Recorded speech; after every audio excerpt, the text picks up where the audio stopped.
Okay. Everything is recording. Better this time. Shut up and sit down.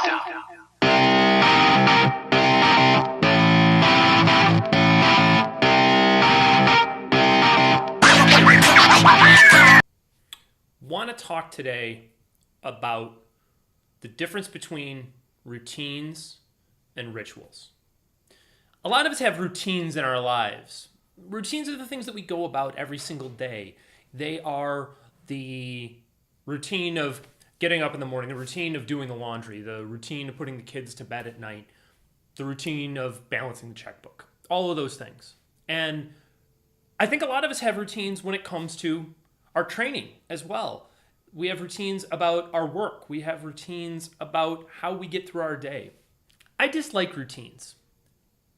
And here's why. To me, the word routine has a connotation of something that I have to get done. It's really about ticking the boxes. Things that are routine in our lives are things that we can sort of do on autopilot. We have a set of heuristics. We can just kind of go through the motions. We can get them done.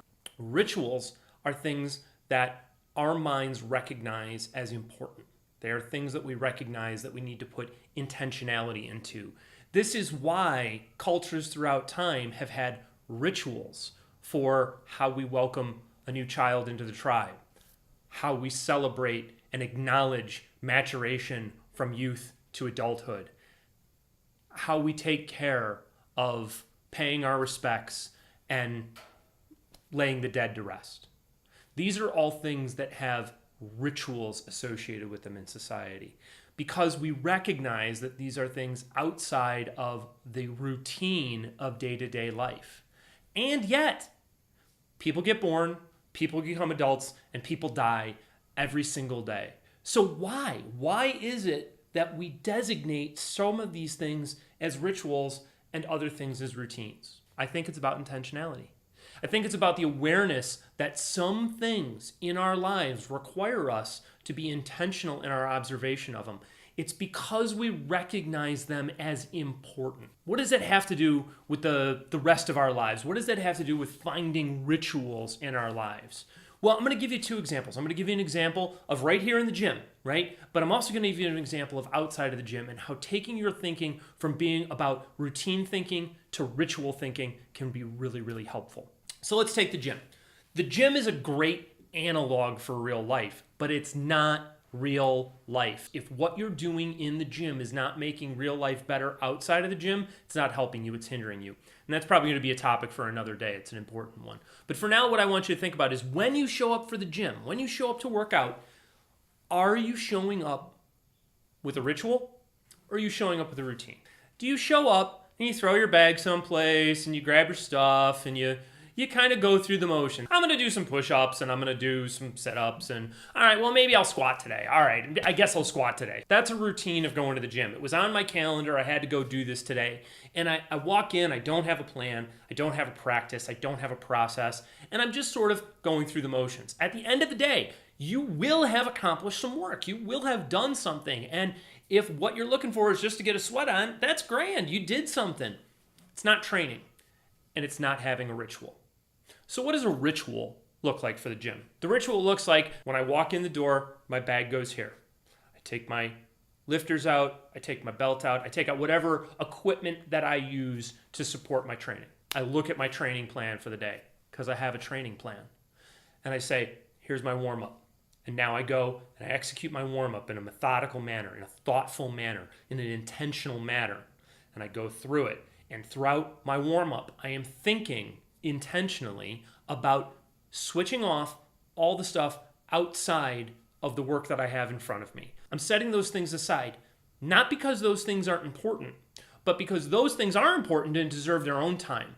But right here, right now, in this moment of training, this is my focus, and this is what I'm going to do.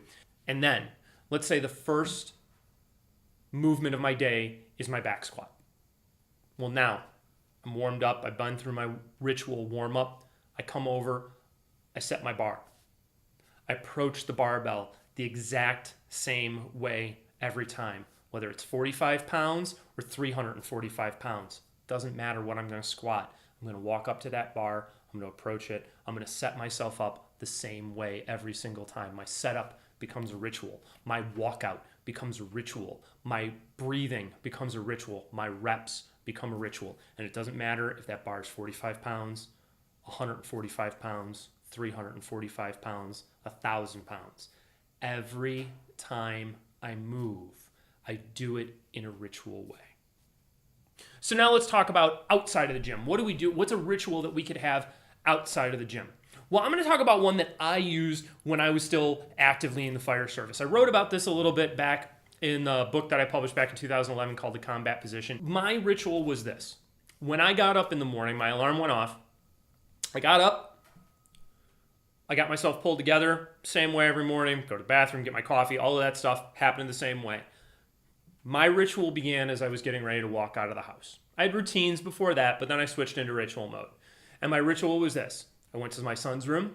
I gave him a hug. I gave him a kiss. I told him goodbye. I told him I'd see him the next day. I went to my wife's bedside, gave her a hug, gave her a kiss, went through our ritual, and I walked out the door. Every time I walked out the door, my family knew that I cared for them, that I loved them, that I wanted to see them the next day. Because the reality is I never knew if I would. My ritual continued on my way into work. I would intentionally listen to music, listen to the news, whatever I wanted to do between my house and the border of the city that I worked in. That was just decompression time. That was just mindless time. But it was planned mindless time. It was planned waking up time. Have my coffee, laugh and joke with whatever's on the radio, listen to a podcast, whatever. When I hit the border, the radio went off. I took a deep breath and began thinking about the day ahead. Thought about who were the firefighters I was going to be working with that day. What station was I going to be at? What rig was I expecting to be there when I showed up? And what rig might be there if something had gone out of service the night before? I would take 10 to 15 minutes and drive throughout the town, different sections of the town every day, looking at building conditions, street conditions, things like that, paying attention to the weather, paying attention to construction, getting my mind in that headspace, and very intentionally setting aside all of the external thoughts about home and family and all the rest of it. And what that did was it gave me the opportunity to prep for the work ahead. Firefighters work a 24-hour shift for in a lot of cases, sometimes 48. There's a lot of time for us to go from being on the phone with a spouse having an argument about the bills to immediately rushing out the door. The same thing happens to police officers. The same thing happens to folks in the military in some situations. It happens to folks who work in ERs. It also happens to teachers. It happens to construction workers. It doesn't matter who you are. We find that we have to switch from focusing on one thing to focusing on another. It's called task switching.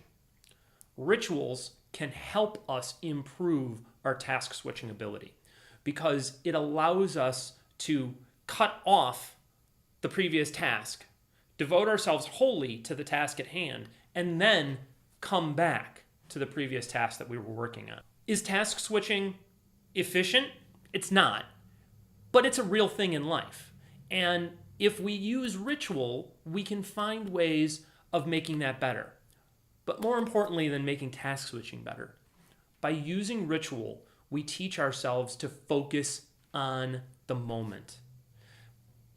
That's why birth, maturity, death have rituals, because we want folks to focus on the importance of the moment. Ask yourself, what ritual are you going to build to improve your day-to-day life? What ritual are you going to incorporate into your morning, into your evening, into your work, into your workouts, whatever it may be? What ritual are you going to start today that you're going to practice that's going to make you better?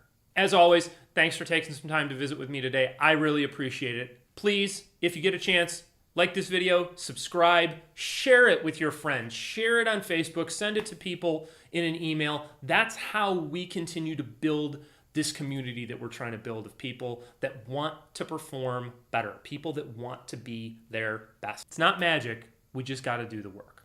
So, I'll see you soon. Cheers. Shut up and sit down.